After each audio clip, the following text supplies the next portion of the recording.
자, 여러분 우리 81조 과세표준 갑시다. 이제 취득세 계산합시다.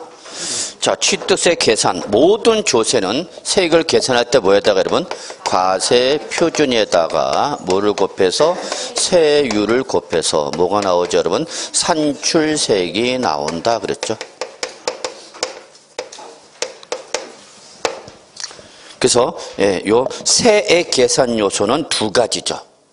그래서 과세표준에다가 세율을 곱해서 뭐가 나오는 거죠? 산출세액이 나왔다. 요거는 모든 조세의 기본이며 공통이며 예외가 없다. 그래서 어떻게 했죠? 우리 과세산이죠.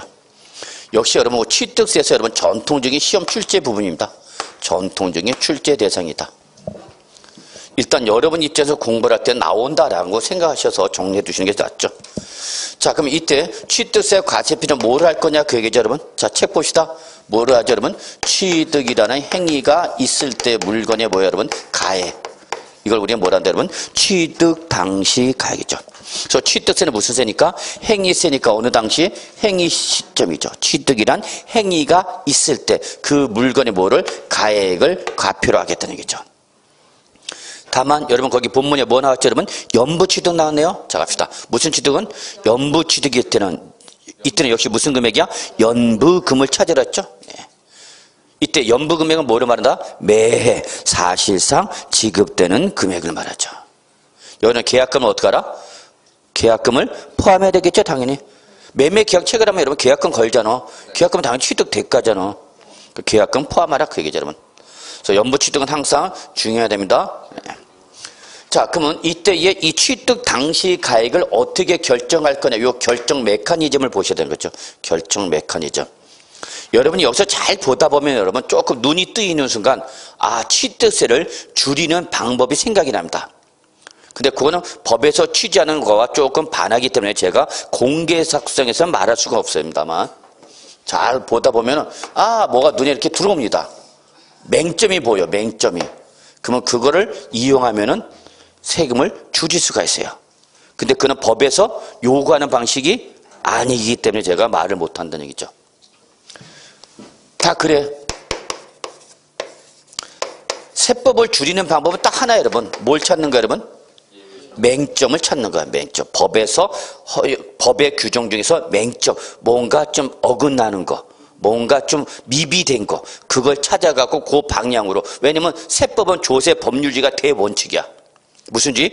조세 법률지. 오로지 뭐에서만? 법률에 의해서만 과세를 할 수 있고 납세무자 역시 법률에 의해서만 납세금을 부담한다. 그러니까 법률에서 규정되지 아니한 것은 과세 대상이 돼야 안 돼. 안 되는 거죠. 그걸 잘 찾는 거죠. 그게 전문가가 할 일이야. 그러니까 변호사들도 다 그래. 모든 법률의 맹점을 찾고 그걸로 빠져나가는 거죠 뭐. 그만큼 여러분이 공부를 해야 되는 거죠. 그런 게 뭐 눈에 딱 들어오는 게 아니죠. 자, 이때 결정하는 방식 봅시다. 뭐와 원칙, 예외, 특례. 자, 일단 뭐부터 잡자 그랬죠 우리? 특례부터 먼저 잡자 그랬죠.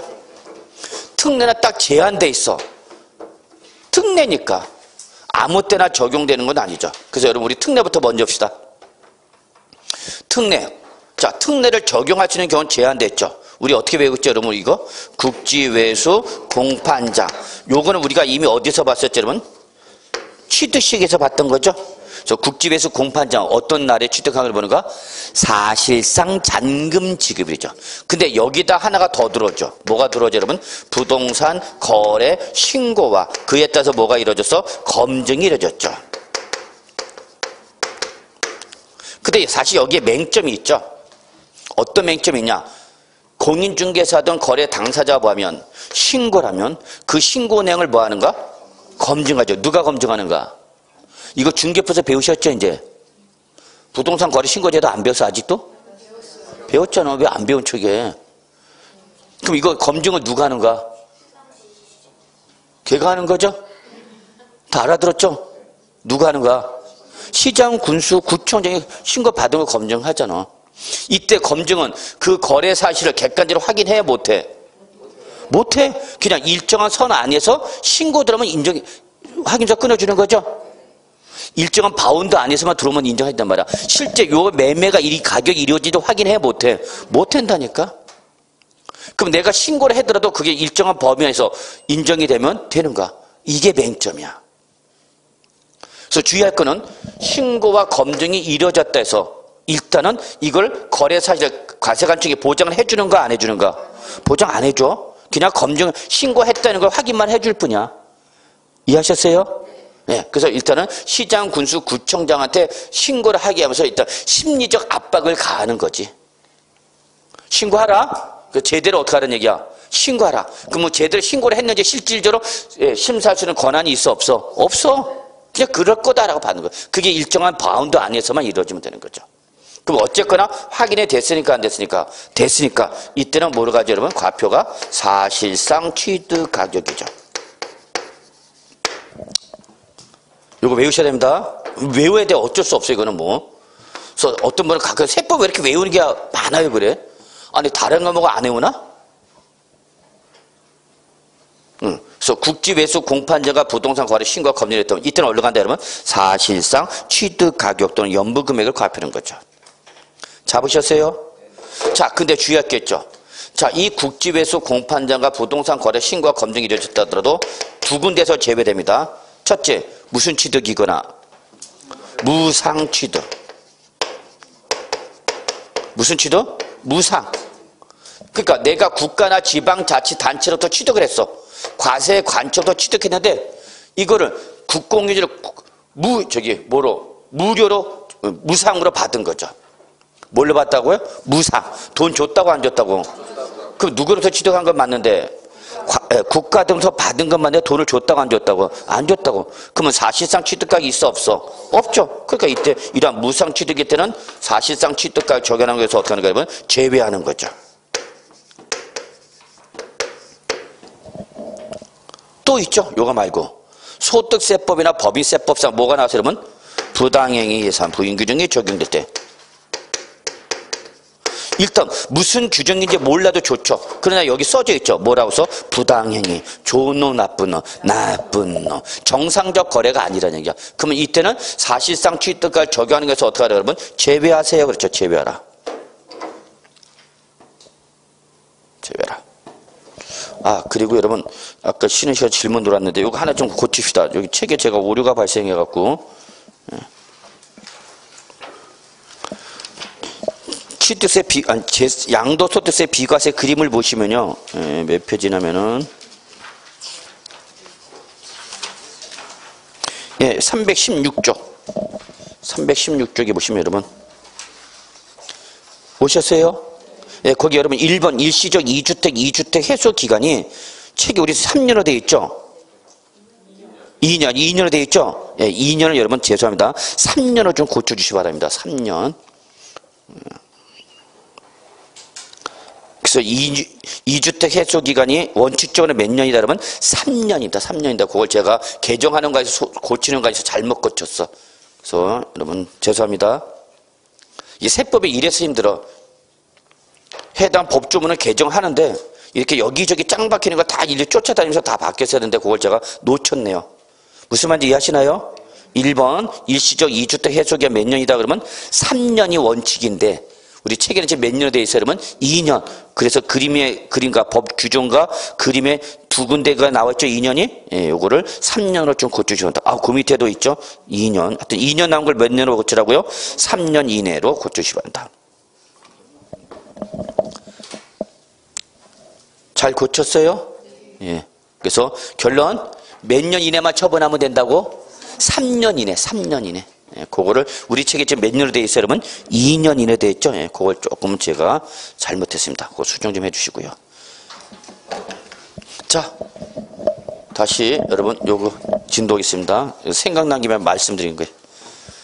자, 그래서 특례 여러분 꼭 잡으셔야 됩니다. 예. 자, 그럼 이 특례가 아니면 어디로 가라고 여러분? 원칙 갑시다. 원칙 갑시다. 꼭 적어놓으라 했죠. 이 원칙이 적용되는 경우가 어떤 경우를 했죠, 여러분? 원칙이 적용되는 게 어떤 경우라서 개인 간의 매매 등입니다, 그렇죠, 여러분? 그래서 공인중개사 여러분 다 누구 간의 매매일 테니까 개인 간의 매매일 테니까 개인 간의 매매일 테니까. 자, 그래서 이때는 누가 취득자라는 납세 의무자가 뭐한 가액 여러분? 신고한 가액을 바로 그대로 인정해 주겠다는 거죠. 신고한 가액. 나 이거 얼마 주고 샀다라고 말해서 여러분 신고하죠. 근데 이때 신고를 할 때 가능하면 많이 신고하려고 그런다, 적게 신고하려고 그런다, 적게. 그래서 적게 신고를 심지어는 모두 작성해 여러분 다운 계약서도 막 작성하는 거죠. 그러면 이걸 과세관청이 액면가 그대로 믿는다 안 믿는다? 안 믿는다. 그래서 이때는 반드시 얘는 뭐와 시가편액과 비교 대상이 돼서 첫째 예외. 이런 신고를 했다 안 했다? 안 했죠. 신고 자체를 안 한 거죠. 또는 신고가액이 얼마 줬다 표시를 안 한 거죠. 자, 여러분 이거는 뭐를 말한다 보시면 돼요, 여러분? 무신고.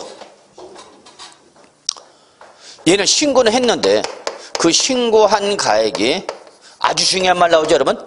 시가 표준액보다 어떻게 하면 적으면. 자, 이걸 우리는 뭐라 하죠, 여러분? 과소신고입니다. 그랬죠. 요게 무신고라면 요거는 과소신고를 말합니다. 그랬죠, 여러분? 자, 이러할 때는 과표를 뭘로 하라고 여러분? 시가 표준액이 되는 거죠. 아주 중요한 말 나왔다 그랬죠? 작년에도 제가 이걸 계속 강조합니다. 시가표준액이라는 말을 꼭 기억해 주셔야 됩니다. 그랬죠? 그래서 시가표준액이라는 말은 어디서만 나온다고 그랬어요, 여러분? 지방세에서만 나오는 말입니다. 그래서 지방세에서만. 다시 한번 마무리합시다. 이제 얘기 안 해. 지방세를 과세할 때 과세가 기초가 된 거죠. 그러면 지방세가 아니라 국세일 때는 뭐가 나온다 했어요, 여러분? 국세일 때는 기준시가죠. 그래서 지방세에 뭐가 있다면 여러분? 지방세 뭐가 있다면 시가 표준액이 있다면 국세는 뭐가 있다고요? 기준시가가 있다고 그랬죠. 이 짝꿍 잘 찾아라고 그랬죠. 국세는 기준시가가 있는 거죠. 지방세는 시가 표준액이 있죠. 그랬더니 바로 작년에 이게 시험에 나왔죠. 여기서 나왔죠. 그래서 어려운 문제 중에 하나로 바로 기준시가가 나왔던 거죠. 그래서 어쨌거나 지방세 시가표준액, 국세는 기준시가, 이건 다 누가 정한 거야, 이거? 과세권자가. 그죠? 과세 물건별로 뭐한 가액이죠? 평가한 가액이죠. 자, 이거는 거래 가액이 아니라 무슨 가액이야? 평가액이라서 평가액. 누가 평가를 한가? 과세권자가.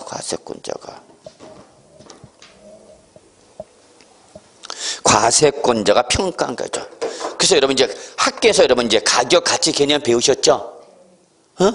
학교에서 가격 가치 배우는 요거는 그러면 가격의 개념이야? 가치 개념이야? 요거는 가치 개념입니다. 그렇죠? 얼마짜리다. 그렇죠? 그러면 요거는 매매에서 이루어진 가액이죠. 그러니까 요거는 가격이야, 가치야? 이거는 가격이죠, 가격. 그래서 여러분 다른가 여러분 민법, 개론, 공법, 중개법 이런 걸 열심히 하다 보니 이제 저도 수월하게 이제 세법도 수월하게 끌고 나가고. 그래서 다시 한번 말하지만 여러분 시가표준액은 실제 매매에서 이루어진 가격이 아니라 누가? 과세권자가 과세 물건을 뭐한가요? 평가한 가격이다라는 거 잊지 마시죠. 그래서 마무리합시다. 그러면 중요한 건 이거죠. 이때 납세원자 뭐한가 이걸 신고한 거야. 과세관청 그대로 믿어 안 믿어? 안 믿습니다. 그렇죠. 그래서 얘는 반드시 항상 뭐와 비교한다? 시가표준액과 반드시 비교를 해서 둘 중에 어떤 금액? 큰 금액이죠. 큰 금액.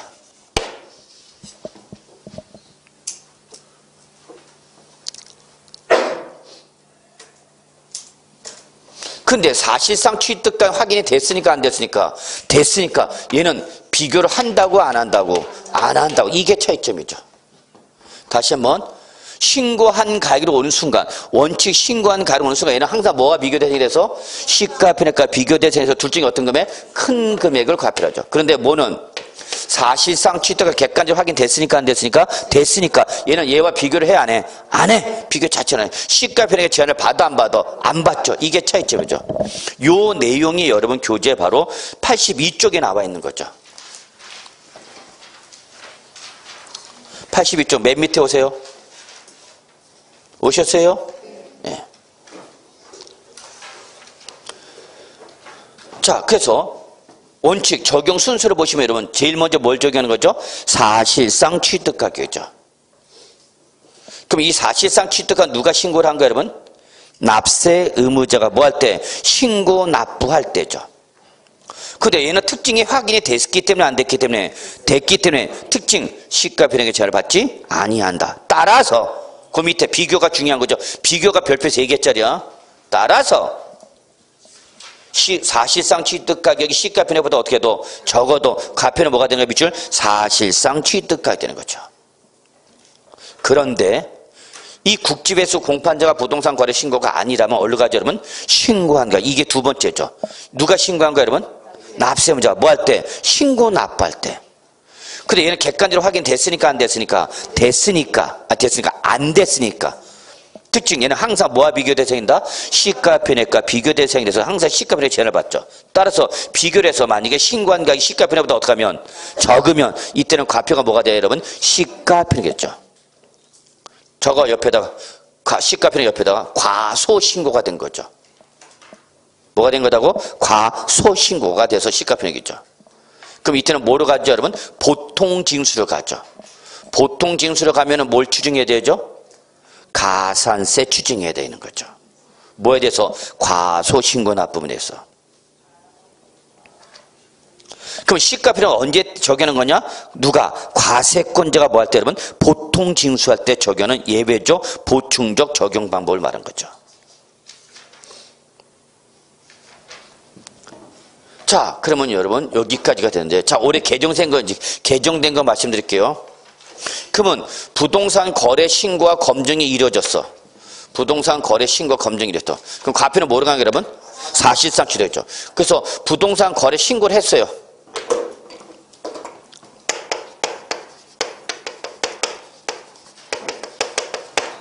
그래서 시장 군수 검증을 받았어.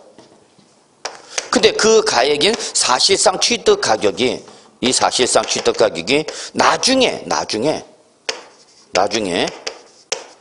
세무서장으로부터, 누구로부터? 세무서장. 그래서 여러분 4번 보세요. 82쪽에 4번 확인된 금액 옆에다 적어놨어. 2020년도 신설된 규정이라고. 자, 부동산 거래 신고에 관한 법률에 따라서 뭐를 제출하고? 신고서를 제출하고. 동법에 따라서 뭐가 이루어졌어 여러분? 검증이 이루어졌대. 그럼 그때는 과표가 뭐가 되는 거예요 여러분? 사실상 취득가격이죠. 근데 이게 나중에 세무서장으로부터 통보받은 자료나 또는 부동산 거래 신고 등에 관한 법률에 따라서 시장 군수 구청장의 조사 결과에 따라서 뭐한 금액보다, 무슨 금액? 확인된 금액보다도 뭐하면? 적으면. 그죠? 즉 예를 들어서 부동산 거래 신고를 하기를 얼마를 신고했냐? 8억 원으로 신고를 했어. 8억 원으로 신고를 했는데 나중에 알고 보니까 세무서장이 조사를 하거나 또는 시장 군수가 확인된 그 조사한 자료에 따르면은 이게 8억 원이 아니라 얼마로? 10억 원으로 나중에 밝혀진 거죠. 그러면 얘는 사실상 취득해서 8억 원은 확정됐는데 나중에 이 금액이 제대로 된 거다 안 된 거다? 안 된 거다라고 확인된 거죠. 그럼 그때는 이 부동산 거래 신고가격이 뭐보다? 확인된 금액보다 어떻게 하면? 적으면 이때는 과세관청은 어떤 걸 과표를 하겠다는 얘기야? 확인된 금액 얼마? 10억을 과표를 하겠다 그죠. 그래서 여러분 어렵게 생각하지 마시고 과세권자는 과세가액이 큰 걸 좋아해? 적은 걸 좋아해? 큰 거. 세율은 높은 세율. 이 기본적 사고방식이에요 여러분. 여러분 시험도 빨리 붙어야 돼? 늦게 붙어야 돼? 빨리 붙어야 돼 여러분. 어쨌거나 여러분 목숨 걸고 올해 붙어야 되겠다 생각을 하셔야 돼요. 올해 끝내야 되겠다 생각하고 열심히 공부해야 되죠. 근데 좀 하다 보면 아유 올해는 안 되겠다 야. 그러고 싶어서 그러는 건 아니지만 여러분이 목숨을 걸고 하셔야 됩니다. 이제 지금 이 위험을 무릅쓰고 와서 공부하잖아 우리. 그럼 붙어야지. 여러분 정말이야. 이제 어영부영하면 시간 금방 가. 벌써 이제 3월달이잖아. 3월이야 3월. 좀 있으면 이제 5월 꽃 피는 대절. 그래서 한번 산에 갔다 오고 천마산 한 두어 번 여기 무슨 산인가? 맞죠? 예. 천마산 두어 번 왔다 갔다 벌써 이제 여름이다. 그럼 바닷가도 한번 갔다 와야 되잖아. 갔다 와야 되잖아. 한번 찍어줘야 되잖아. 그러면 추석이야. 그래서 이제 그때부터 공부하려면 이제 뭐야? 접수하고 이제 시험 보는 거야. 여러분 금방 이러면 정말이야. 지금부터 집중해야 돼. 자, 그래서 이거 집중해야 돼. 이때 부동산 거래 신고 검증가액이 나중에 세무서장이나 시장 등으로부터 확인된 금액보다 뭐하면 적으면 결론합시다. 이때는 과표를 뭘로 한다? 확인된 금액으로 갚는 거죠. 그럼 이 사람은 얼마 부족한 게 신고한 거예요, 여러분? 2억 부족하게 신고한 걸 봐서 여기 대해서 뭐 들어가 있다는 얘기야? 추징 들어가는 거죠. 무슨 방법으로 가면서? 보통 징수로 가면서 뭘 때리고? 가산세 때리겠다는 얘기죠. 추징 들어가는 거죠.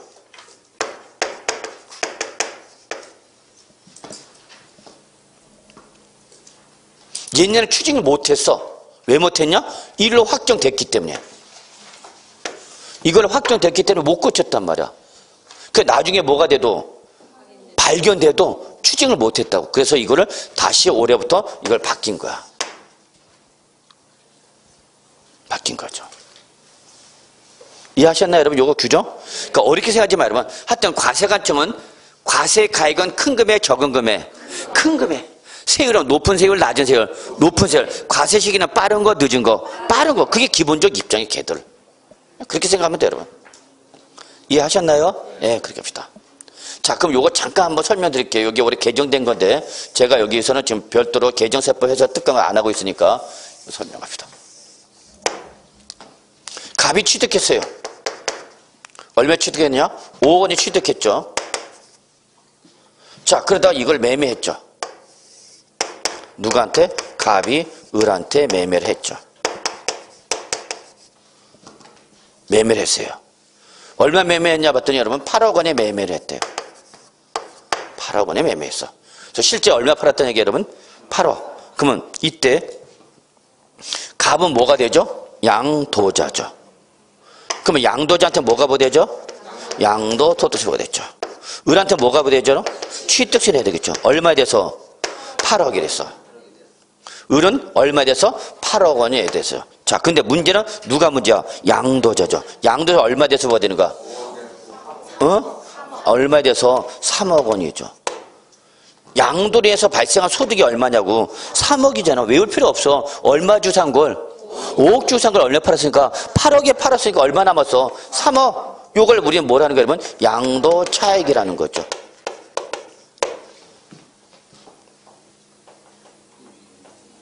그러면 이때에 요 갑과 을을 바라보는 사람이 누가 여러분? 공인중개사죠. 그래서 공인중개사인데 이때 갑과 을이 야 나도 양도소득세 줄여야 되고 취득세 너도 줄여야 되니까 우리 뭘 써달라고 요구하자? 다운계약서 써달라고 요구하자 그거죠. 다운계약서. 그래서 써주면 너랑 거래를 할 것이고 안 써준다면 우린 다른 데로 갈 수밖에 없다 그거죠. 그럼 드디어 매매 건수 하나 왔는데 물어야 돼 안 물어야 돼? 팍 물어야죠. 아니 매매하는데 물어야 될 거 아니야. 이거 거래에 성립시켜요 여러분. 예. 월세 낼 거 아니야. 그래서 써주죠. 그래서 얼마 했느냐? 7억 원으로 했죠. 얼마에서? 7억 원으로 다운했죠. 그래서 당사자 간에 얼마짜리 신고라는 거 여러분? 7억 원을 신고했죠. 자, 근데 여러분 요때는 갑과 을이 이해가 일치가 되는 거죠. 누이 좋고 매부 좋고 너는 양도세 나는 취득세 이때 이해관계 일치가 된다니까. 근데 이게 영원히 간다고? 안 가. 절대 영원히 안 간다고. 언제 깨져? 을이 병한테 팔 때 깨지는 거죠. 그럼 이제 을은 다시 이제 취득자가 아니라 뭐가 되는 거야 여러분? 양도자. 다시 이제 뭘 내야 돼? 양도소득세. 다시 병은 뭘 내야 돼? 취득세 내야 되는 거죠. 취득세. 자, 얼마 팔았냐? 9억 원에 팔았다는 얘기 여러분. 9억 원. 그래서 이때 여기 잠깐 요걸로 뭐 했어요 여러분? 부동산 거래 신고를 한 거죠. 부동산 거래 신고를 했다니까. 그리고 거기에 대해서 뭘 받아서? 검증. 그럼 이때 검증은 실제 8억 원에 7억 원에 매매가 이랬다고 보장을 해주는가? 아니 보장해 주는 건 아니라니까. 그냥 신고했다는 거에 대한 검증을 했을 뿐이지. 이게 크게 벗어나지 않으면. 자, 그럼 이제 을이 이제 팔았죠. 자, 얼마 주 산 걸 실제는? 실제는 8억 주고 사서 얼마 팔았어? 9억 원이죠. 그냥 양도세가 얼마 나오는가? 1억이죠, 1억. 근데 문제는 얘를 뭘 쓰다 보니까 다운계약서죠, 다운계약서. 그러니까 다운계약서 쓰니까 1억을 7억 했던 거 여기 취득하게 돼버린 거죠. 양도세가 얼마 돼? 2억이 돼버리죠. 그러면 요때 수자는 매수자 누구는 을은 얼마 줄였던 게 1억 줄였던 취득세 이 취득가 1억을 줄였던 게 이게 어디에 붙어버린가? 양도소득세 붙어버린 거죠. 양도소득세. 요때 줄였던 1억 원이 양도소득세 붙어왔잖아. 이해하세요? 자, 그러면 이때에 누구는 을은 고민을 해야 안 해? 해야죠. 무슨 고민해야 돼? 이때 얼마 주고 산 것이 아니라 7억 주고 산 것이 아니라 얼마 주고 산 거다고 8억 주고 산 거다고 매매계약서 작성해야 하는 거죠. 매매계약서 제출하겠죠. 그래서 실제 실무에서 여러분 무슨 계약서 쓰면 다운 계약서 쓰면은 실제 매매계약서 대금 완납하고 그 자리에서 뭐를 실제 매매계약서 찢어버립니다. 증거를 없애버려야 돼요, 여러분. 왜냐면 공중개사도 걸리거든. 공중개사 걸리잖아. 중개법 위반한 거 아니야. 그러니까 실제 실무에서는 만약에 무슨 계약서 쓰면 다운 계약서 쓰면 여러분 다운 계약 실제 계약서에서 대금 완납했겠죠. 그걸로 가지고 청산하고 당사자 본내에서 실제 매매에서 다 찢어버려야죠. 그래야 없애버려야 돼. 파쇄기를 쫙 없애버린 거죠.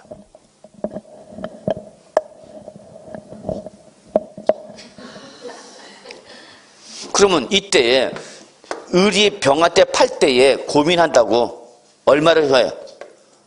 7억을 할 거냐 8억 갖다 그럼 당연히 을은 얼마를 신고해? 8억으로 신고하죠. 당연히. 미쳐서 내가 누가 내 결국 그럼 누가 내 세금을? 갑이 내 세금 누가 내주는가? 을이 내주게 된다니까. 그러니까 을은 이때에서 거부하겠죠. 미쳤어 내가? 그래서 나는 얼마 주고 샀다고? 8억 주고 샀다고 했죠. 자, 이게 그러면 양도소득세를 신고하는 거죠. 양도 신고했잖아. 그러니까 누구한테 신고됐어? 세무서장한테. 얼마 주고 샀다고 신고했어? 8억 주고 샀다고 그랬죠. 그럼 세무서장은 을을 잡아 안 잡아? 을 잡을까 안 잡을까? 안 잡는다니까? 그래 알았어. 누굴 잡으러 간다니까? 갑을 잡으러 간다니까. 갑을. 세무서장은 야 그때 너 얼마? 7억이 아니라 8억 원에 판 거다는 거죠. 맞아 틀려?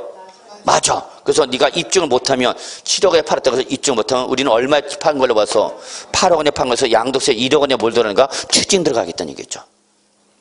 추징 들어갈 뿐만 아니라 여기 대해서 뭐가 들어오는가? 가산세가 쫓아오는 거죠. 가산세. 그래서 을한테는 아니 갑한테 양도세 추징 들어갔죠. 문제는 이제 얘가 문제죠. 을이. 을은 뭘 적게냈어? 취득세를 적겠단 말이야. 근데 옛날에 이걸 추징을 못했단 말이야.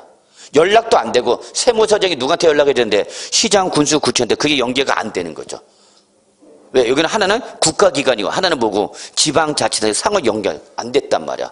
근데 지금 다 뭐를 처리하니까 전사나 부동산 거래신고 국세청 그게 다 이제 다 뭐 하는가? 상호 크로스 체크하는 거죠. 그러면 세무서장이 이제 누구한테 통보하죠? 시장 군수한테 통보를 해준다니까. 야, 얘 이거 이중계약서 썼다. 아니면 얘가 시장 군수가 뭐였어요? 그러면 실제 확인한 거죠.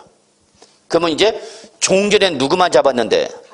갑만 잡았는데 이제 지금 누구도 잡겠다는 얘기야? 을도 잡겠다는 얘기야. 을도. 취득세 얼마 적게 낸 거? 1억 적게 낸 거 취득세 추징 들어가겠다는 얘기야. 이해하셨어요? 근데 이거는 신고 납부가 아니라 뭐로 가는가? 보통징수 가야죠. 과세관청이 때리는 거니까 보통징수. 그리고 역시 취득세 똑같이 뭘 때려야 돼? 가산세 추징 들어가겠죠. 그러니까 여러분 나중에 공인중개사가 되셔서 고객으로부터 뭘 작성을 요구받으면 예, 이걸 받으면은 이런 얘기를 해줘야 돼. 나중에 깨진다. 몇 년 버텨야 돼 여러분 이거? 10년이죠. 제척기간. 무슨 얘기죠 이거? 이중계약서 썼으니까 부정한 얘기죠. 세법상 부정행위일 때 가산세는 몇 프로고? 40%고 그에 때리시는 제척기간은 몇 년이야 여러분? 10년. 그럼 이 사람은 몇 년 지나기 전까지는 10년이 지나기 전까지는 언제든지 양도소득세, 취득세 뭐 할 수 있다? 추징할 수 있다는 얘기죠. 그러니까 몇 년 버티면 돼 그 대신? 10년 버텨. 10년 길어 짧아? 길다 볼 수도 없어 여러분. 수험표 10장 모으면 돼. 수험표 10장 금방이다? 고시원 들어가 있어. 그래서 10장 모으놓고 나와. 그럼 세금 이제 때려 못 때려? 못 때린 거죠. 이게 바로 뭐냐 여러분? 확인된 금액입니다. 이해하셨어요? 요게 올해 개정된 거라 설명해서 예, 그래서 여러분 요거 꼭 좀 잡으시고요. 요거 꼭 나중에 실무 나서 써먹어야 돼. 예, 그래서 여러분이 다운 계약서 썼을 때 그렇죠. 근데 여러분 하나 더 얘기하면 실무 나가면 여러분 다운 계약서만 있는 거 아닙니다. 여러분 오해를 하신 분이 계세요. 무슨 계약서도 있어요? 업계약서도 있습니다. 업계약서. 어머니 얘는 미쳤나 봐. 얼마 샀는데 8억 원이 샀는데 얼마에 한 거야? 10억을 해달라. 10억으로. 그럼 얼마 더 내는 거야 여러분? 2억. 그럼 양도자는 하려고 그래 안 하려고 그래? 양도자는 업계약서 쓰려고 그래 안 쓰려고 그래? 아씨. 아 당연히 안 하려고 그러지. 얼마 팔았는데 8억을 판데 얼마 판 걸 해달라니까 10억을 파 얘는 또라이지. 하려고 그래 안 하려고 그래? 안 하겠죠. 9억을 합시다. 9억. 9억으로. 9억이 또 이유가 있죠. 그럼 도전을 안 하려고 그런다니까? 근데 하는 경우가 있어. 첫째, 얘가 무슨 대상일 때? 갑이. 비과세 대상이면. 비과세면 얼마에 팔으나? 8억 원에 파나? 얼마에 팔으나? 9원에 파나? 제가 왜 10억을 안 했죠? 10억이 되면 무슨 주택이 되니까? 고가주택이죠. 고가주택 비과세 봐도 못 봐도 못 받잖아. 그러니까 그때는 안 하려고 그러죠. 근데 얼마까지는? 넌 비과세 아니냐? 너는 8억 원에 팔으나 7억 원에 팔으나 1세대 1주택 3년 이상 보였으면 2년 이상 보였으면 뭘 받아? 비과세. 그럼 해줘. 그런 거죠. 이해하셨어요? 예. 네. 이런 경우도 있고요. 만약에 비과세를 받지 못하면 누가? 을이 이 양도세 추가낸 거에서 뭘 해줘야 돼? 보존을 해줘야 돼. 양도세 1억 원에 추징이 양도세 1억 원 늘어나잖아. 그럼 그거를 누가? 매수자가 대줘야 된다니까. 그게 바로 매수자가 대납해주는 양도소득세에 해당하는 것들이야. 그러지 않으면 양도자는 딱 업계약서 안 쓰지. 그러니까 업계약서 누가 요구를 하는가 주로? 매수자가 요구해. 매수자가. 그 매수는 취득세를 더 내는 거죠. 실제 취득세 8억 원인데 얘는 9원에서 내겠다는 얘기야. 왜 그럴까? 얘는 미쳤나 봐. 세금 내고 싶어서 환정을 했나 봐. 얘는. 왜 그런가? 나중에 양도소득세 줄일 수 있겠죠. 그죠? 근데 여러분 그거는 여러분의 단순한 생각이지. 순진한 생각이죠. 과연 얘가 지금 세금을 양도세 줄이려고 이런 목적으로 했을까? 그보다 더 큰 목적이 있죠. 뭐예요 여러분? 대출? 뭐 그럴 수도 있죠 여러분. 대출 많이 받으려고 할 수도 있어요. 그 나중에 공시가액을 올려야 돼. 그는 공시가액을 올려야 돼. 그래서 여러분 나중에 공시가액 그것도 또 하겠죠. 학교에서 배울 거 아니야 여러분. 왜 이런 일이 일어날까? 실무에서는 세금을 더 내면서까지 취득자 을이 업계가 쓰는 이유는 뭘까? 양도세 줄이려고. 물론 그것도 맞아. 근데 그보다 더 큰 이유가 있다고. 비자금이죠. 비자금 조성하는 겁니다. 비자금 조성. 장부상에 얼마 주고 산 걸 해놨어? 9억. 근데 실제는 얼마 줬어? 8억. 그럼 얼마 비어? 1억을 회장님이 갖는 거지. 그게 법이냐? 법인. 이해하셨어요? 그게 다 장부. 이게 대기업이 중소기업 하청업자들한테 잡아먹는 방법 중에 하나가 바로 이거야. 우리나라 대기업들이 중소기업한테 뭘 받으면 납품을 받을 때 실제는 얼마짜리 납품 받았는데 8억짜리 납품 받았는데 계약서는 얼마 납품한 걸로 하자는 얘기야. 9억 쓴 걸로 하자는 얘기야. 9억. 그럼 안 하면은 하청업체가 안 하면 계약해 못해. 그러니까 울며결작기로 하죠. 그러면 이제 대기업에 달래줘야 돼 안 달래줘야 돼? 달래줘야 돼. 그래서 조금 세금 줄인 요만큼 한 것만큼 세금 너 어떻게 하니까 과대 계산되니까 그거 보존해줘야 되겠죠. 보존해줘야지. 그 대신 대기업은 그만큼 차익을 뭘로? 회장님 금고에 다 쌓고 오는 거지. 차곡차곡. 글쎄. 자, 그래서 이런 게 나중에 갑시다. 자, 그래서 83쪽 갑시다. 취득 가계 범위. 여러분 여기 별표 3개. 올해 여기 또 개정이 돼서 시험에 출제될 가능성이 높아. 자, 그러면 취득세 과세 표준은 사실상 취득 가격을 하는 경우에 취득 가격이나 연부 금액은 취득 시기를 기준으로. 자, 밑줄 언제? 밑줄 취득 시기를 기준으로 언제? 그 이전. 밑줄 쳐. 여기까지. 즉 취득 시기가 도래하기 전에 해당 물건을 뭐하기 위해서? 취득하기 위해서 거래 상대방이나 제3자에게 뭐 지급할 거나 지급할 직접 비용과 뭐 간접 비용이 뭘 한다? 합계를 한다라는 거죠. 다 다만 단서 놓치면 안 됩니다. 이때 취득 대금을 뭘로? 일시급 등으로 지불하여 일정액을 뭐 했을 때는 할인을 받았을 때는 그때 밑줄 무슨 금액? 할인된 금액이죠. 이거 잡아야 돼. 무슨 금액이야? 할인된 금액이야. 그럼 저거 할인액을 포함한 금액이야? 제외한 금액이야? 이거. 이때 할인된 금액은 할인액을 포함한 금액이야? 할인액을 제외한 금액이야? 제외한 금액이잖아. 할인액을 제외한 금액이잖아. 그러니까 할인액은 포함 대상이야? 제외 대상이야? 할인액은 포함 대상이야? 제외 대상이야? 제외 대상이죠. 돈 줬어? 안 줬어? 안 줬잖아. 할인 디스카운트 받았는데 그걸 준 거지. 아니잖아. 이해하셨나? 이해하셨죠? 무슨 말인지? 총액에서 할인액을 제외한 나머지 할인된 금액이 과표가 되는 거죠. 자, 연부 취득하다 보니까 10억이야. 총 연부 금액은 얼마? 10억. 근데 이걸 일시불로 완납했어. 일시불로 완납하니까 할인을 받는 거 당연히 할인 받겠죠? 빨리 갚아서 할인 받잖아, 여러분. 그래서 5천만 원 할인 받았어. 그럼 얼마 준 거야, 결론은? 9억 5천만 원 준 거잖아. 이해하셨어요? 그럼 이때 취득세 과표는 얼마 되는가, 결론은? 10억이냐, 9억 5천이냐? 9억 5천. 이게 실제 취득가격이잖아. 그럼 할인액을 포함한가, 제외한가? 제외한가? 요때 9억 원 5천만 원을 뭐라고 하는 거야, 여러분? 할인된 금액. 저거, 이거. 자꾸 이걸 헷갈려 하는 분들이 계셔요. 총액 10억 원에서 일시불로 지불함에 따라서 할인을 받은 금액이 5천만 원이다. 그럼 이때 취득세 과표는 뭐가 되는 거냐? 할인액이다, 할인된 금액이다. 할인된 금액. 이거 적어야 이해가 돼. 그럼 시험에 이게 나온다고. 할인된 금액을 한다면 여러분이 금방 알까봐 할인액을 살짝 물어본다니까, 할인액. 그래서 할인액은 포함 대상이냐, 제외 대상이냐? 포함 대상이냐, 제외 대상이냐? 제외 대상이라니까, 할인액은. 적어놨어요, 여러분, 요거? 예. 저 같으면 안 적어요. 그 대신 사진 찍죠, 그냥. 그래서 여러분 아직 그 사진 찍는 게 익숙치가 않네. 예. 그래서 보시고요. 예. 자, 83조 양가리번 간접병의 범위 별표 3개. 요게 이제 올해 추가 대상이 되죠. 요게 조금 우리 책이 좀 바뀌어야 되는데 여기 나중에 수정표 나가야 돼요, 여러분.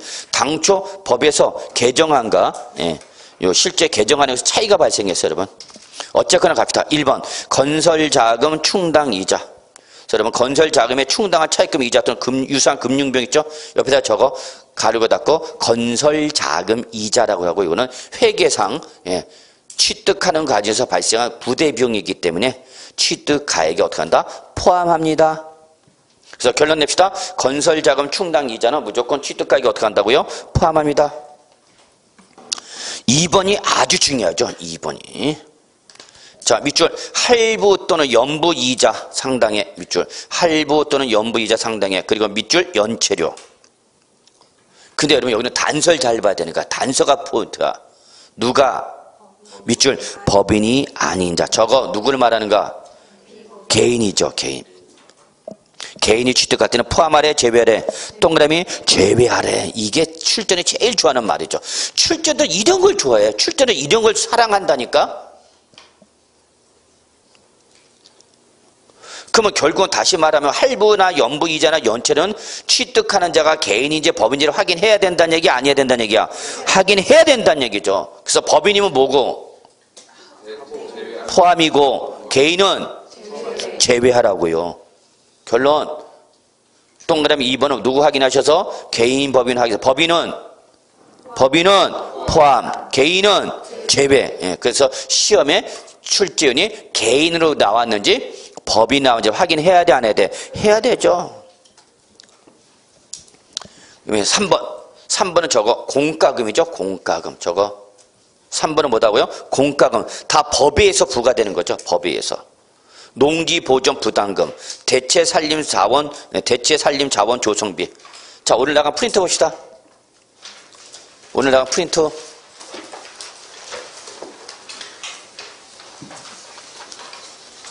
이거 차곡차곡 잘 모아놔야 돼요, 여러분. 자, 거기 3번을 보시면 조금 밑줄 쳐 동그라미 3번에 농지보전금 다음에 밑줄 미술 작품의 설치나 5쪽을 보셔야 됩니다. 5쪽. 5쪽에 보시면 간접비용의 범위 나와 있죠, 여러분? 제가 그걸 말씀 안 드렸네. 5쪽 동그라미 2번 간접비용의 범위 5쪽 프린트 맨 위에 포함 대상이 몇 번? 3번. 그러면 여러분 거기 농지보전금 있죠? 그 다음 밑줄 미술 작품의 설치나 문화예술진흥기금에 출연한 금액. 요게 올해 신설된 거야. 그나마 요거는 책에 표시가 돼 있어. 여러분 요거 미술 작품의 설치나 문화예술진흥기금에 출연한 금액. 이때 미술 작품 설치는 여러분 우리 제가 여기서는 아직 못 봤는데 뭐 움직이는 군대가 없기 때문에 서울 가면 큰 건물 가면 여러분 이렇게 방수 앞에 조형물 있죠? MBC 방수 가면 이렇게 뭐 인간 이렇게 서 있는 거 있잖아. 그 조형물 있잖아요, 여러분. 그는 법에 의해서 강제적으로 설치하게 해놨어. 그래서 건물 좀 미관을 하게 하려고. 그러면 그거 조형 설치 비용도 뭐로 잡으라는 얘기야? 취득가게 잡아라 그 얘기야. 이해하셨어요? 네. 그래서 오늘 한번 나가봐. 그러면 어디 가다 보면 큰 건물 앞에 뭐가 있을까? 조형물이. 아, 그러면 저거를 말하는 거구나 보시면 돼요, 여러분. 자, 프린트 보는 김에 여러분 어디 보시냐면 이제 8번 보세요. 8번. 8번, 9번 묶어. 8번, 9번 묶어. 그리고 저거 2020년 신설된 거야. 근데 책에도 그게 반영이 되는데 요걸 개정하는 거에서 당초 한 게 살짝 바뀌었어. 그래서 여러분 결론은 프린트가 정확한 거야. 어? 프린트가 정확한 거야. 그럼 8번 같이 보죠. 붙박이 가구나 가전제품 등 건축물에 뭐하는가? 부착되거나 일체를 이루면서 건축물의 효용을 유지하거나 증대시키기 위한 설비나 시설 등의 설치 비용. 요즘 이거 뭐래죠, 여러분? 빌드인 설치 비용이라죠? 빌드인. 그냥 건물에 그냥 설치하잖아요, 여러분. 뭔지 아시죠? 요즘 냉장고 이런 거 그냥 건축물 일부러 딱 해버리잖아. 그래서 뭐 요즘 그런 거 광고 나오잖아. 그래서 아예 한샘 이런 데서 보면은 아예 뭐 냉장고, 뭐 주방기구 세트 이런 걸 다 건물 일체를 싹 포장해버리죠, 여러분? 응? 안 해요, 여러분은 그렇게? 죄송합니다. 하여튼, 좋아요. 그런 비용도 취득가액 범위 어떻게 하라, 여러분? 포함하라. 8번, 9번이네요. 정원 또는 부속 시설물을 뭐 할 때, 여러분? 조성하거나 설치하는 비용 다 포함하라. 그 얘기죠, 여러분. 그게 올해 2020년에 뭐 한 거다? 신설된 거다. 근데 여러분 진짜 중요한 건 그보다도 더 중요한 게 있죠, 여러분. 2번과 7번 묶어. 2번과 7번 동그라미 2번과 7번 묶으라고. 프린트에 지금 프린트 보고 해. 최근 개정된 게 완벽하게 반영이 안 됐으니까 프린트 보고 정리하자고. 2번과 7번 묶었어요? 자, 그러면 2번과 7번 왜 묶었냐? 자, 7번 봅시다. 공인중개사에게 지급한 중개보수 나와 있죠? 바로 여러분 이걸 먹고 사는 거죠? 여러분은 바로 꽃사슴이잖아. 바로 이슬 먹고 산다며. 꽃사슴이 이슬 먹고 사는 것처럼 공인중개사는 뭘 먹고 살아? 중개보수 먹고 사는 거죠. 근데 뒤에 뭐라고 했어요, 여러분? 법인이 아닌 자는 어떡하라? 제외. 그래서 여러분 요거는 2번과 7번이 똑같죠? 그래서 2번과 7번은 반드시 뭐 확인하셔서? 취득자 확인하셔서. 취득자가 법인이면 뭐고? 포함. 개인이면 제외. 딱 세팅 시켜놔야. 그게 제일 중요해. 자, 그 다음에 동그라미 4번 봅시다. 동그라미 4번 마무리할게요. 취득에 필요한 용역을, 여기서 여러분 용역 적어. 밑줄 쳐. 영어로 적어. 영어로 뭐라 그래? 서비스. 속된 말로 서비스 받는 거죠. 그래서 우리 여러분이 아시는 서비스를 우리 세법에서는 뭐라 표현한다? 용역으로 표현해. 그래서 용역은 뭐를 말하는 게 여러분? 사용, 수익하는 걸 말하죠. 그럼 남자분들 술집 가서 술 먹고 나서 하는 말이 있어. 야, 그 집 술 서비스가 죽이더라, 야. 죄송합니다. 남자들만의 은어가 있어. 그 집 서비스가 죽이더라, 야. 다음에 또 가자. 그래. 그걸 용어로 우리 세법 뭐라 한다, 여러분? 용역. 그럼 용역을 제공받은 대가를 지급해야 되겠죠? 그때 그 용역비 수수료. 이때 용역비 또 수수료 옆에다 적어요, 여러분. 법무사 뭐 대행 수수료 이런 거 다 포함하는 거죠. 포장 이사했다. 그럼 수수료 이런 거 나가겠죠? 그리고 다 잡으라고. 5번 취득대금 왜? 밑줄 당사자 약정에 따른 취득자 조건 부담에 밑줄 서 당사자 약정에 따른 취득자 조건 부담에 적어. 누구죠? 뭐죠, 여러분? 여기 해당하는 게 양도소득세죠. 그걸 누가 대납하는가? 매수자가. 그래서 결론, 매수자가 대납한 양도소득세. 그것도 취득가격이 어떻게 하는 얘기야? 포함하라 그 얘기입니다. 아까 이런 거 있죠? 업계약서 쓸 때 취득자 부담이죠. 또 이런 경우도 있죠. 매수자는 사고 싶은데 매도자는 안 파는 거야. 그래서 수자가 도자한테 야 팔어 그랬더니 안 팔어. 그래서 팔라니까 왜 안 파는데 그랬더니 내가 너한테 팔면 뭐가 나오니까 양도소득세가 나오니까 그 양도소득세 부담 때문에 나 못 팔겠다는 얘기야. 그럼 매수자는 어떻게 하는가? 그래 그럼 그거 내줄게. 그 합법이야 위법이야? 어? 내가 도자가 낼 양도세 누가 부담하기로 했더니 매수자가 부담으로 매매계약 썼다니까. 그럼 그거 법률 위반한 거야? 아니 법률계약 위반한 건 아니야. 당사자 합의한 거야. 유효야 유효. 이해하셨죠? 근데 실무 나가면 이게 또 아주 복잡해져요 여러분. 그 실무 얘기는 안 하는 게 좋겠죠? 자 보세요. 내가 만약에 8억 원의 양도를 해서 그럼 그에 따라서 양도소득세가 1억 나왔어. 얼마 여러분? 1억. 여러분 양도세 1억 나오는 거 순간도 아니야 여러분. 금액 과표 4억만 넣으면 1억 나와 양도소득세. 양도세는 맞아보기 전까지 여러분 몰라. 세금은 맞아보기 전까지는 아무런 감이 없다. 그리고 뭘 맞아봐야? 세금을 맞아봐야 그때 우리 세법 교수님이 생각나면서 그리운 얼굴로 떠오를 거야. 그 전까지는 흉측한 얼굴이고요. 자 그러면 양도세 1억 원이 나왔는데 나 안 팔겠다는 얘기야. 당연히 안 팔아요. 왜 안 파냐면 내가 얼마 팔아서 8억 원에 팔아서 양도세 얼마 내면 1억 나면 나는 내 현금 얼마 남았어? 7억. 그럼 내가 7억 갖고 내가 지금 8억 원에 판 동용 아파트를 사? 못 사? 못 사지 당연히 여러분. 당연히 못 산다니까? 중간에 뭐로 빠져나갔으니까 세금으로 빠져나갔잖아 여러분. 그러면 내가 살려면 어떻게 해야 돼? 평수를 뭐 하거나 줄이거나 딴 데로 가야 돼.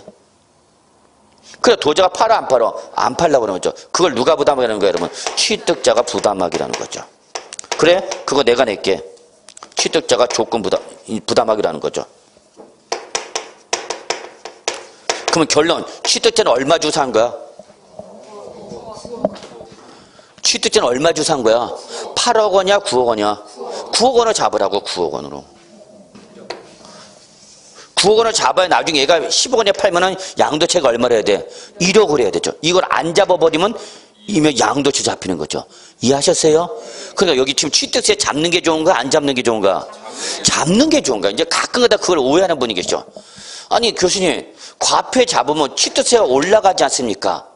그 굳이 올리려고 이걸 잡습니까? 나 같으면 안 잡겠습니다. 그래. 그럼 너는 하나만 알고 둘을 모르는 거지 스퀘어. 세법이 그렇게 만만한 줄 알아 스퀘어? 차라리 취득세를 더 내더라도 양도 줄이는 게 더 나오죠.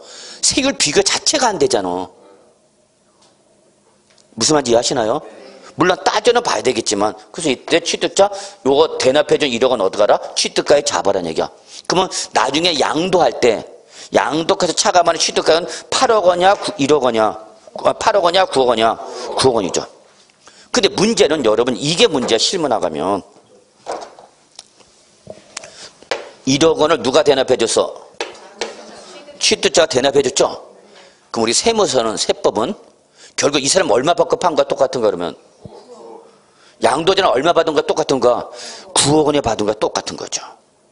9억 원을 받아서 현금 1억 원은 몰려내고 양도세 내고 8억 원 남은 걸로 보는 거죠. 그래서 이때는 양도가액이 여러분 8억 원이 아니라 9억 원이 되어버립니다. 이해하시나요?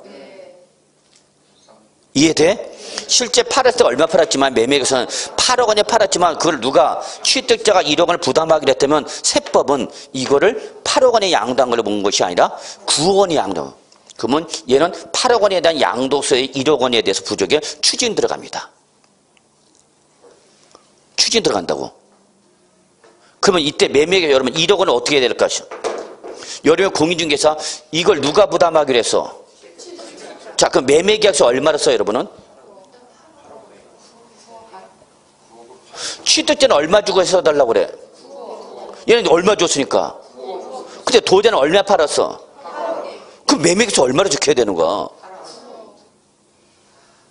에이 못 해먹겠다. 공인중개사 안 할랜다. 씨 그러면 되죠. 무슨 말인지 이해하시나요? 여러분 진짜 농담이 아니라 실무 나가면 세법이 못하면 세법 못하면 여러분 공인중개사 못 해먹을 정도야. 생각해보라고. 취득세는 분명히 얼마 줬어? 9억 줬잖아. 이해하세요?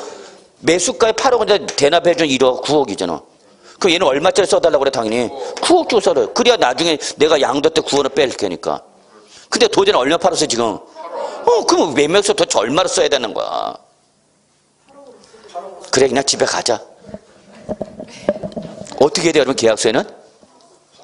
8억 원을 써야 돼. 8억 원. 8억 원이 써야 된단 말이야.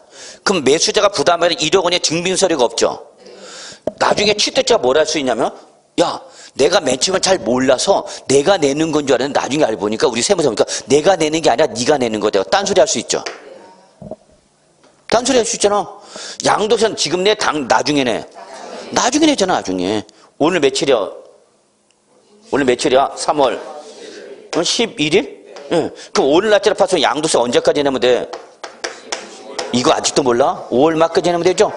이때 내주면 된단 말이야 매수자가. 근데 이때 매수자가 뭐라 그래? 그거 내가 내는 게 아니대. 양도세 누가 내는 거대? 네가 내는 거대. 그럼 나 안 팔아. 근데 이미 나는 뭐 했어 이미? 등기 다 해버렸죠. 다 넘어왔잖아. 그럼 도자 뒤집어져 안 뒤집어져? 뒤집어지죠. 그럼 누구 잡으러 가 이제? 누구 잡으러 가? 공인중개사 잡으러 가죠. 공인중개사 잡으러 가지. 이 새끼야. 멱살 잡히는가 공인중개사. 아이고 수수료 받아먹고 다 토해내. 그러면 여러분 어떻게 해야 돼 계약서에? 요거를 특약 겁니다. 특약.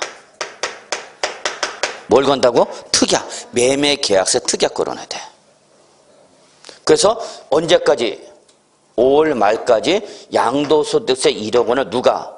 취득자가 부담하고 이때 지급하지 않을 때는 손해배상 청구 등 할 수 있는 근거를 만들어놔야 되죠.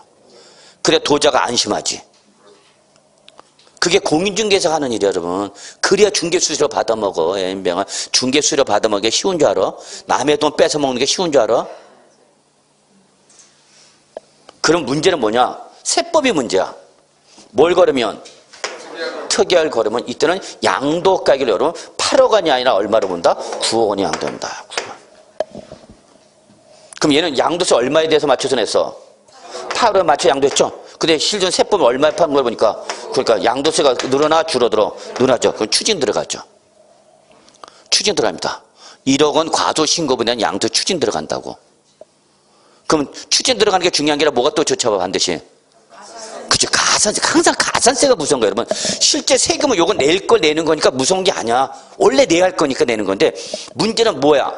항상 가산세가 문제예요, 여러분. 가산세를 잘 봐야 돼, 여러분. 그러면 특약 안 걸면 되죠? 그러면 이제. 특약 안 걸리면 이제 양도자가 위험에 빠지는 거죠. 이거 준다는 보장이 없잖아. 그럼 지금 당장 현금을 받아? 1억을? 1억을 달라고 할 수도 있겠죠. 그 수자가 줘, 안 줘? 안 줘, 나중에, 내가 나중에 이때 내주면 될 거 아니야. 뭘 말이야. 왜 미리 달라고 그래? 나 지금 너한테 8억짜리 돈도 없어, 지금. 그럼 또 빼는 거죠. 그럼 거래 돼, 안 돼? 손님 돌아가는 거지, 씨. 공인중개사 못 해먹겠다, 야. 이런 문제죠. 그러면 이거는 특약이 안 얹어 있어. 근데, 그러면 우리는 뭘로 때려? 양도세 추징 못 들어가죠. 근데 실제 내줬어. 뭐 없이? 특약 없이. 우리 세법은 어떻게 해요? 1억 원을 증여한 걸 봅니다. 그래서 다시 누구한테? 도자한테 1억 원의 증여세 추징 들어갑니다. 이게 세금이야, 여러분. 무서워, 안 무서워? 그래, 씨. 민법이 무서워? 세법이 무서워? 세법이 더 무서운 거 여러분. 증여로 간다니까 증여. 이해하셨어요? 네, 그러니까 이런 것이 세법이다. 나중에 실무 나가면 이제 봐. 그때 저한테 전화 걸고 그러지 마세요. 네, 아는 체도 안 해놔. 전화도 안 받아. 뭐 남영주 학원생인데요. 네, 끊어버립니다 그냥. 네. 학원에 물어봐요. 여러분 가르쳐주지도 않고요. 네, 대답도 안 해줘요. 자 이렇게 보시고요. 자, 그 다음에 거기 5번 의미 이해하셨죠? 5번 의미 이해했냐고. 당사자 약정에 따른 취득자 조건 뭐 이거 실무 일어나 안 일어나? 일어난단 말이야. 근데 밑줄 쳐. 채무인수에. 채무인색은 저거 가르고 닫고 뭐야 여러분? 부담부 증여에 있어서 채무인색을 말했죠. 부담부 증여하면 채무인수하잖아 우리. 그럼 그것도 취득가액이 어떻게 하라는 얘기야? 당연히 잡아야 되는 거죠. 여러분 자꾸 취득세만 보면 안 돼. 취득가액으로 하면 취득세는 증거되지만 그게 나중에 뭘 줄여준다고 그러면 양도 차익을 줄여준다. 그걸 생각해야 돼 여러분. 자 그러면 여러분 8번 6번이죠. 부동산을 여러분 취득하면 반드시 뭘 매입하게 돼서 밑줄 국민주택채권 매입한단 말이야. 이전 등기할 때 여러분 취득세 영수증만 필요한 분은 게 아니라 뭐가 있어야 돼요? 국민주택채권 매입필증이 있어야 됩니다. 그래 뭘 받아줘? 등기를 받아줘. 근데 물론 실무 나가면 이걸 다 누가 해주는가? 법무사가 다 해주는가? 그럼 법무사한테 돈 줘야 돼 안 줘야 돼? 줘야 되겠죠. 그거 다 취득가액 잡아야 돼 안 잡아야 돼? 잡아라고 여러분. 이때 국민주택채권을 여러분은 이전 등기하고 나면 만기 시점까지 갖고 있고 갖고 있지 않고 만기 전에 어떻게 해버려? 양도해줘. 그럼 여러분은 양도함으로써 뭐가 발생해? 매각 차손이 발생해. 자 그거 인정해 주겠다 그 얘기야. 네, 인정해 주겠다. 그리고 저거 여러분 6번은 양도소득세 동일해요. 양도세는 이거 뭘로 잡죠 여러분? 양도비로 잡죠. 양도소득세 때 이걸 뭘로 잡는다고? 양도비. 단 이때 내가 국민주택채권을 팔면은 국민주택채권을 매입해주는 사람이 있겠죠. 매수자가 있을 거 아니야. 내가 판 걸 사주는 사람이 있을 거 아니야. 그럼 매수자는 두 사람이 있어. 뭐와? 금융기관 이외의자 두 개로 구분돼. 여러분 이거 그림 진짜 중요한 그림인데 이거 사진 찍어놨어? 빨리 저거 지울 거니까. 이 그림은 나중에 실무 나가서 여러분이 모르는 게 아니라 이걸 여러분이 고객한테 그림을 그려가면서 설명해 줘야 된다고. 이걸 그려야만 여러분이 고객이 이해가 되니까 다운 계약서 써달라는 소리 안 할 거 아니야. 공인중개사에서 돈 벌기가 쉬운 줄 알아요 여러분? 얼마나 피눈물 흘리는데.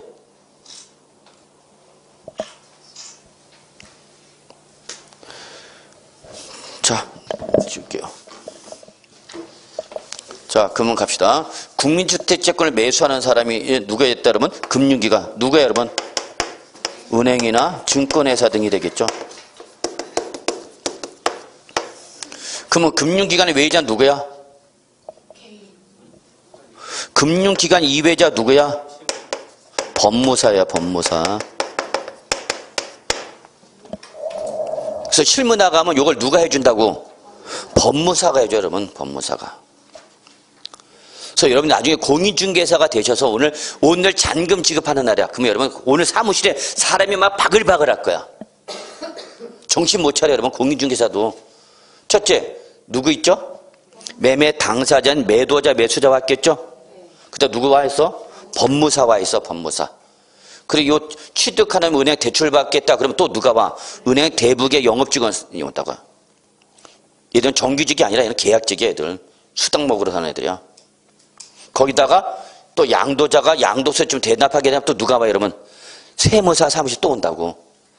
그럼 뭐 4-5명 붙어 있다고. 붙어서 막 바글바글해. 인지세 달라 법무사 뭐 달라 이전 등기 도장 찍고 막 정신없어 여러분. 그러니까 여러분 첫 계약서 쓸 때는 돌아버려. 내가 이러려고 공인중개사가 되었는가 그런 생각도 들어. 근데 그런 거 한두 번 해보면 이제 나중에는 이제 능숙해져. 자 그러면 금융기관한테 팔았다. 그 매각 차손을 전부 인정해줘. 전액 인정. 근데 요것 때문에 지금 하는 거야. 누구한테 팔면? 법무사는 사금융이죠. 사금융이니까 금리가 높아 안 높아? 높아. 높으면 여러분 현재가치 배웠어 안 배웠어 여러분? 학교에서 현재가치 배웠죠? 미래에 발생하는 현금 흐름의 유입액을 현재 시점에 시장이자로 할인한 가치 합이 바로 뭐예요 여러분? 이게 현재가치죠. 여보세요.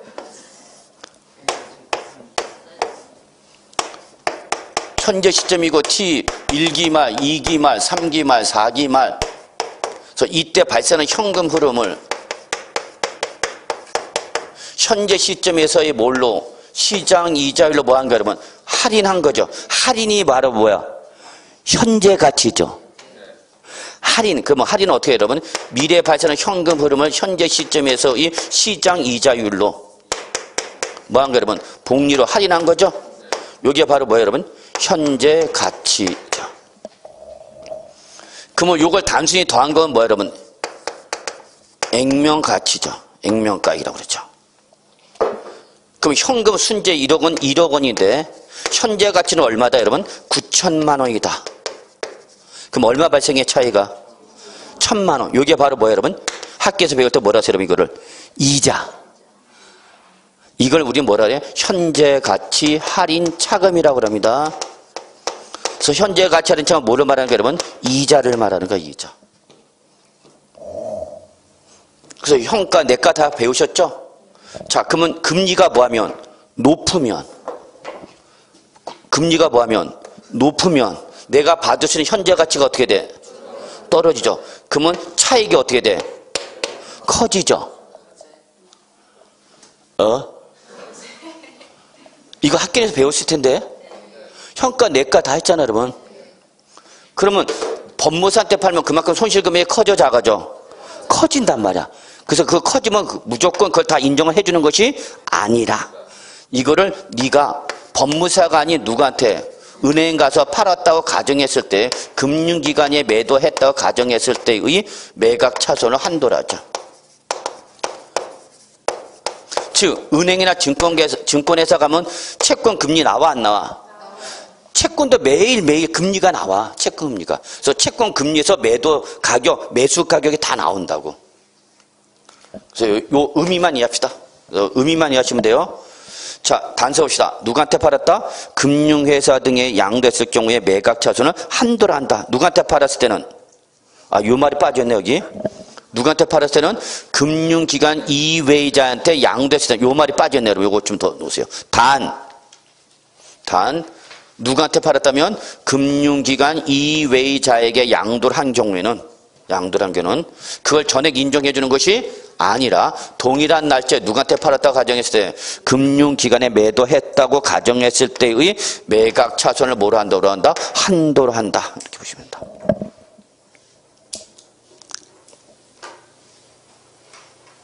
옛날에는 여러분 법무사 돈 많이 벌었어요. 그래서 옛날에는 법무사가 여러분 대행 수수료가 아니라 이거 돈 장난치는 거야. 돈 장사 여러분 법무사. 근데 요즘 법무사들 죽겠대요. 왜 죽을까요? 요 금리가 떨어져 있잖아. 저금리잖아. 저금리가 자기네가 먹을 금액에 줄어들어. 그래서 옛날보다 못 먹어. 괜히 얘기했네. 합시다. 자, 그래서 여러분 요건 잘 봐두셔야 돼요. 이걸 보고 현가와 금리와 현가를 가지고 차익을 구하는 방식을 여러분이 꼭 기억해 두셔야 돼요. 이건 아주 중요한 거. 이거 외웠을 텐데 여러분. 현가, 개수로. 외웠죠? 이거 모르면 안 되죠. 내가는 뭐야? 할인한다고 그러지 않고 뭐라고 그래요, 여러분? 복리라고 그러죠, 복리. 내가 죽일 놈이야. 그냥 갑시다.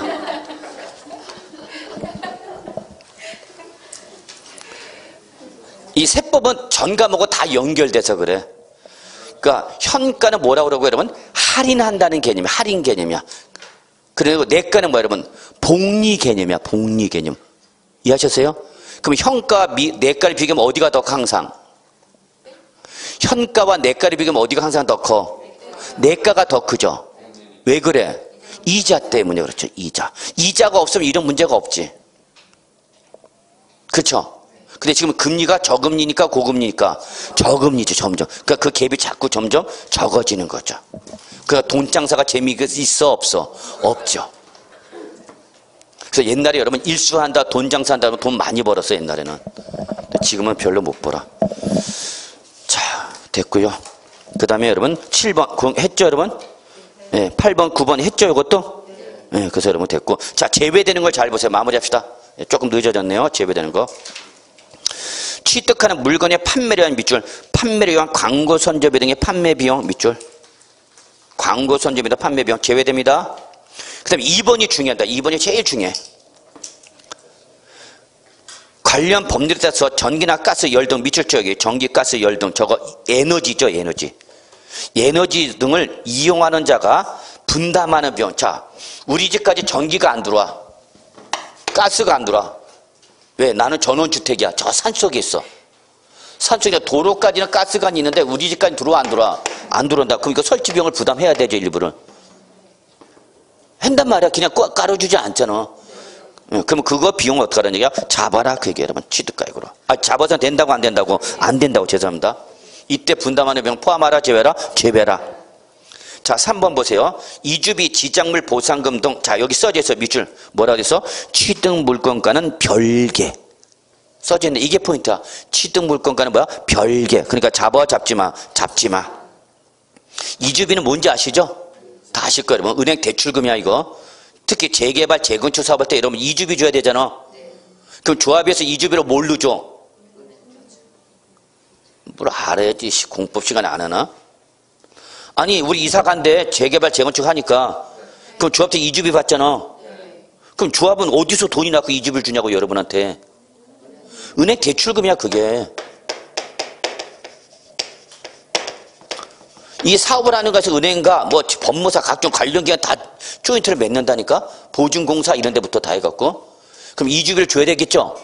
그럼 이주비를 누가 준다고? 은행에서 대출해 준다고. 대출로. 그럼 은행은 뭘로 갖고 담보를 받아? 토지. 그래서 은행에서 토지에 저당권 설정해 놓고 담보 대출해 주는 거야. 그럼 나중에 입주자가 이걸 다 뭐야 되면 부담해야 되죠. 정산할 때. 그러지 말고 그냥 재개발 하나 사. 가서 재건축 하나 사면 돼. 뭐 얼마 안 돼. 20억 정도면 사. 웬만한 거 하나.